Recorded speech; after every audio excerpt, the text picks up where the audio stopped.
Debate లో join అవ్వడానికి BRS నాయకులు క్షత్రియ విజయారావు గారు ఉన్నారు. విజయారావు గారు నమస్తే సార్. నమస్తే సార్, ఇక ఆ ఫార్ములా ఈ కార్ రేస్ లో పెద్ద ఎత్తున అవినీతి జరిగింది. మరి 44 కోట్ల రూపాయలు ఎలక్టోరల్ బాండ్స్ రూపంలో ఆ బీఆర్ఎస్ కు చెల్లించినట్టుగా ఏసీబీ నివేదికలో పేర్కొంది. ఆ నివేదికను కూడా ప్రభుత్వానికి సమర్పించింది. మరి అసలు ఈ నివేదికలో ఏముంది, అసలు ఈ ఫార్ములా ఈ కార్ రేస్ కేసులో ఏం జరుగుతుంది అనుకోవచ్చు?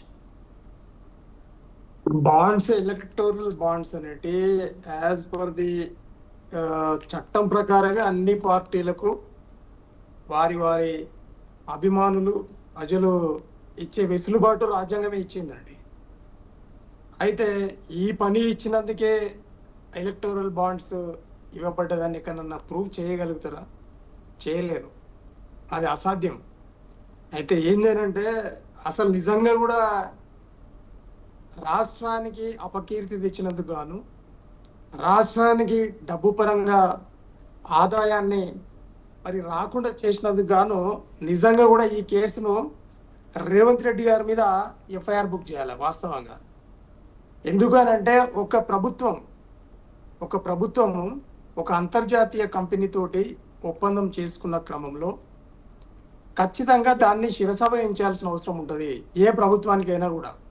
కానీ ఈరోజు వ్యక్తిగత కక్షలతోటి ప్రజల ముందు మరి అబాస్పాలు చేయాలా, మరి క్యారెక్టర్ అసాసినేషన్ మాత్రం చేయాలా, ఓట్లు మాత్రమే దండుకోవాలని చెప్పి ఒక ఏమంటారంటే ఎథికల్గా ప్రవర్తించకుండా రేవంత్ రెడ్డి గారు మరి ఈ కార్ రేసును రద్దు కావడానికి ఆయన్నే కారణం. ఎందుకంటే మరి సీజన్ 1, 2, 3, 4 4 సంవత్సరాలకు గాను అగ్రిమెంట్ తెలంగాణ ప్రభుత్వం చేసుకున్నది.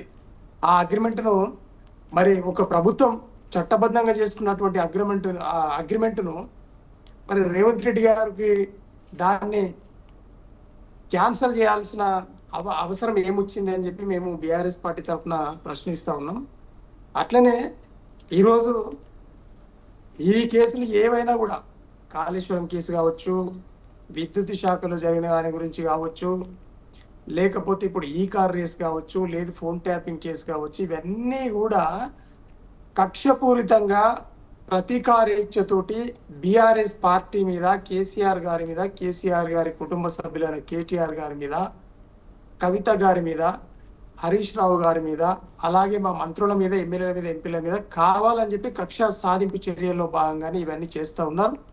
వీటికి ఎలాంటి సాక్ష్యాధారాలు కూడా వాస్తవంగా లేవు. కాబట్టే ఈరోజు అక్కడ సిబిఐకి అప్పచెప్పడం జరుగుతుంది. అయినా కూడా మేమే స్వయంగా మా పార్టీ నాయకులందరూ కూడా, ఎమ్మెల్యేలు, ఎంపీలు, మంత్రులు కూడా స్వయంగా ఏమన్నారంటే, మా అవినీతి ఒకవేళ నిజంగా ఉంది అని అంటే మీరు చట్టబద్ధంగా మా మీద మీరు ఏది విచారణ నిర్వహించి మరి మా అవినీతిని బయట పెట్టండి, మేము ప్రజలకు క్షమాపణ చెప్తాం, రాజ్యాంగబద్ధంగా మేము ఊచలెక్క పెడతాం. కానీ మీరు అనవసరంగా మా పేరును బద్నాం చేయడానికి, చేసిన అభివృద్ధి కాదు అనడానికి, చూపించడానికి మాత్రం మీరు చేయడం తప్పు అని చెప్పి మా నాయకులందరూ కూడా చెప్తా ఉన్న విషయాన్ని మీకు గుర్తు చేస్తూ ఉన్నాను.